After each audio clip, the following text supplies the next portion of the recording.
नमस्कार दोस्तों, स्वागत है आप सभी का सागर सिविल सर्विसेज के यूट्यूब प्लेटफॉर्म पर। दोस्तों कैसे हैं आप सभी लोग। हम उम्मीद करते हैं कि आप सभी लोग बहुत अच्छे होंगे, स्वस्थ होंगे और अपनी तैयारी बहुत अच्छे तरीके से कर रहे होंगे। दोस्तों हर रोज़ की तरह एक बार फिर से आज हम 16 अगस्त के वो महत्वपूर्ण करंट अफेयर्स को लेकर आपके समक्ष उपस्थित हुए हैं। हमें उम्मीद है कि हमारा ये प्रयास आपकी परीक्षा में आपको सहायक सिद्ध होगा, है ना। तो आइए बिना किसी देरी के इसकी शुरुआत करते हैं। आज का जो हमारा पहला सवाल है वो ये है, भारत ने 15 अगस्त 2023 को अपना 77वां स्वतंत्रता दिवस मनाया है। 77वें स्वतंत्रता दिवस की थीम क्या है। दरअसल आपको ये पता होना चाहिए कि आजकल जो परीक्षाएं हो रही हैं उसमें थीम पर बहुत ज़्यादा फोकस किया जाता है। तो बताइए 77वें स्वतंत्रता दिवस की थीम क्या है। आपके ऑप्शंस ये हैं, सबका साथ, सबका विकास, सबका विश्वास, सबका प्रयास। और दूसरा जो है राष्ट्र प्रथम, सर्वदा प्रथम।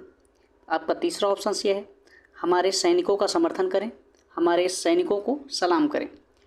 और जो चौथा ऑप्शन है स्वतंत्रता संग्राम।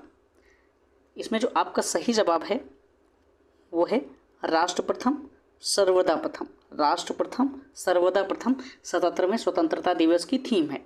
आइए इसके बारे में थोड़ी और जानकारी देख लेते हैं।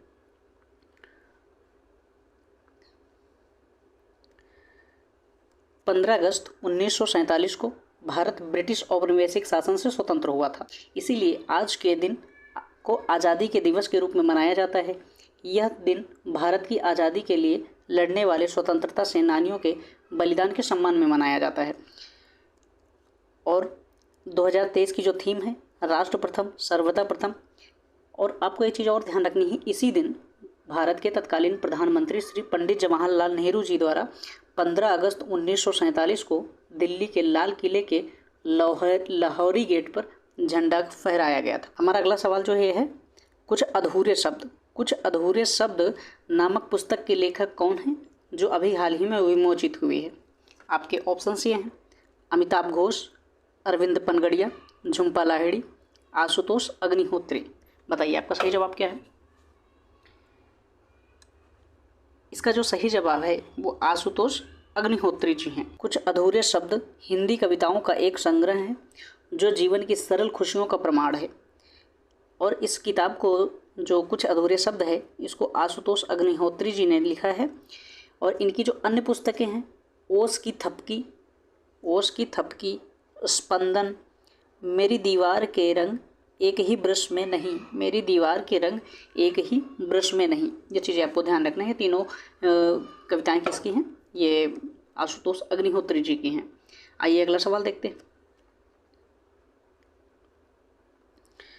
मेइती के वर्तमान सचिव AK शर्मा द्वारा ग्राफीन अरोड़ा कार्यक्रम निम्नलिखित में से किस राज्य में लॉन्च किया गया है। आपको एक चीज़ ध्यान रखना है, मेइती के वर्तमान सचिव कौन हैं, तो वो AK शर्मा हैं। और इनके द्वारा ग्राफीन अरोड़ा कार्यक्रम किस राज्य में लॉन्च किया गया है। तो बताइए आपके ऑप्शंस ये हैं, केरल, तमिलनाडु, तेलंगाना, झारखंड। इनमें से आपके ऑप्शंस ये रहे। अब बताइए आपका सही जवाब क्या है। दरअसल इसका सही जवाब जो है वो केरल है। केरल में ग्राफीन अरोड़ा कार्यक्रम लॉन्च किया गया। आइए इसके बारे में थोड़ी और जानकारी हासिल कर लेते हैं। मेइती सचिव अखिलेश कुमार शर्मा, अभी वहाँ AK शर्मा लिखा हुआ था, अखिलेश कुमार शर्मा द्वारा ग्राफीन अरोड़ा कार्यक्रम केरल के कोच्चि में लॉन्च किया गया है ना। इसे क्यों लॉन्च किया गया है, क्योंकि उभरते जो ग्राफीन प्रौद्योगिकी पारिस्थितिकी तंत्र है उसको पोषित करने के लिए India graphene engineering and innovation centre नामक एक कंपनी की स्थापना की जाएगी, है ना। आपका अगला सवाल जो है, अभी हाल ही में किसने पहला कैनेडियन ओपन का खिताब जीता है। और आपके ऑप्शंस किए हैं, अलेक्जेंडर ज़वेरेव, जनिक सिन्नर, राफेल नडाल, नोवाक जोकोविच। बताइए आपका सही जवाब क्या है। इसका जो सही जवाब है वो जनिक सिन्नर है। कौन, जनिक सिन्नर ने अपना पहला कैनेडियन ओपन का खिताब जीता है। जनिक सिन्नर ने टोरंटो, ये जो कनाडा का एक शहर है, कनाडा में तब नया इतिहास बनाया जब उन्होंने कैनेडियन ओपन में अपना पहला एटीपी मास्टर्स 1000 का खिताब जीता। और इसमें जो उनके प्रतिद्वंदी थे इस शिखर मुकाबले में, उन्होंने एलेक्स डे मिन्नोर को हराया है ना। और आपका जो अगला सवाल है, भारतीय हॉकी टीम FIH की नवीनतम रैंकिंग में किस स्थान पर पहुंच गई है? किस स्थान पर पहुंच गई है? आपके ऑप्शंस ये हैं, पहले, दूसरे, तीसरे और चौथे। बताइए आपका सही जवाब क्या है। दरअसल भारतीय हॉकी टीम जो है FIH की जो नवीनतम रैंकिंग हुई है उसमें तीसरे स्थान पर पहुंच गई है। आइए इसके बारे में थोड़ी और जानकारी देख लेते हैं।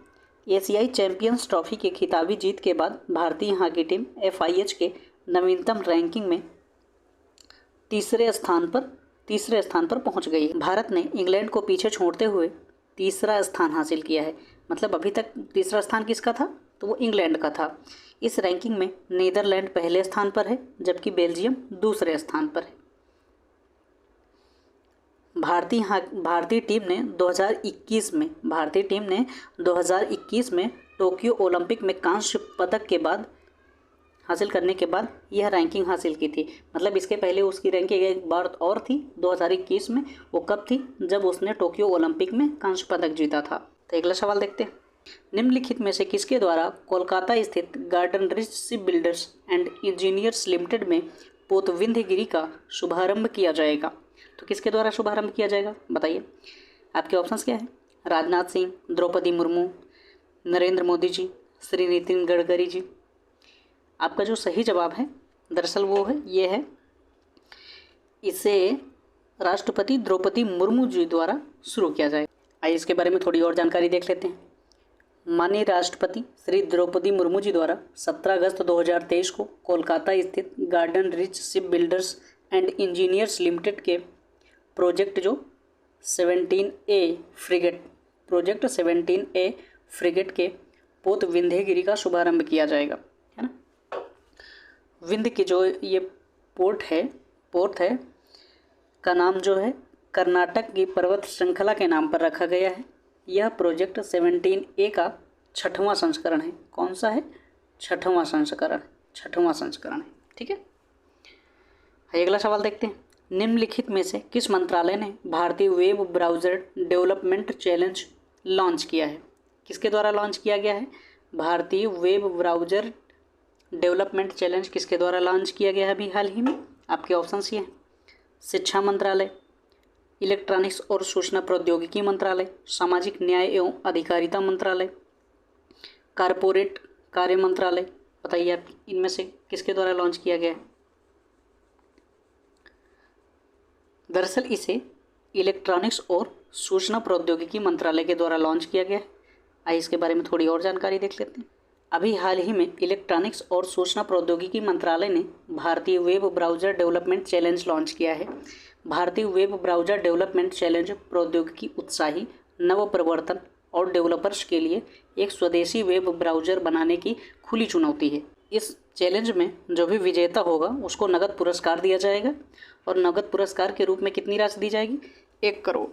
इसका अगला जो बिंदु है, विकसित ब्राउज़र को अगले स्तर पर ले जाने के लिए विजेता को आगे भी समर्थन दिया जाएगा।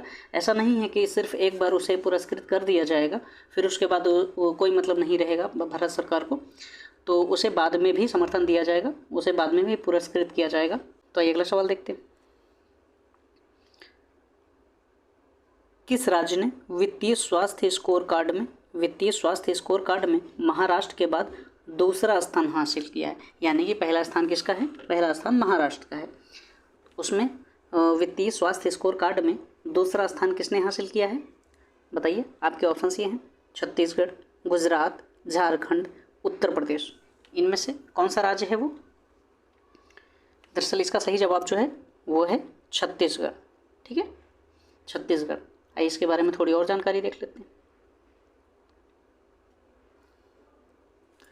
देश के सबसे गरीब राज्यों में से एक छत्तीसगढ़ समस्त वित्तीय स्वास्थ्य स्कोर कार्ड में दूसरे स्थान पर है ना, दूसरे स्थान पर है।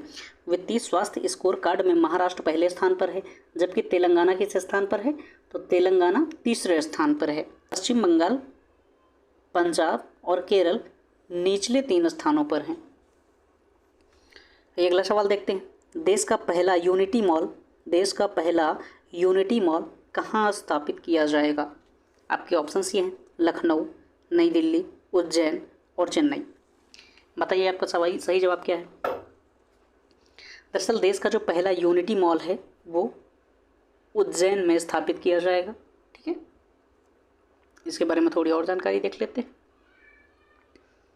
देश का पहला यूनिटी मॉल उज्जैन में 284 करोड़ रुपए की धनराशि के साथ स्थापित किया जाएगा। यह मंजूरी भारत सरकार की पूंजीगत निवेश के लिए राज्यों को विशेष सहायता योजना 2023-24 के तहत दी गई है। ठीक है, किस योजना के तहत दी गई है? पूंजीगत निवेश के लिए राज्यों को विशेष सहायता जो योजना 2023-24 के लिए चलाई गई उसके तहत ये पूंजी आवंटित की गई। ठीक है, और आपका जो आज का अगला और आखिरी सवाल है ये उसको भी देख लेते हैं। प्रधानमंत्री श्री नरेंद्र मोदी ने किस राज्य में संत रविदास टेम्पल की आधारशिला रखी? किस राज्य में रखी है? आपके ऑप्शंस ये हैं, मध्य प्रदेश, महाराष्ट्र, गुजरात, राजस्थान। बताइए कहाँ पर रखी है?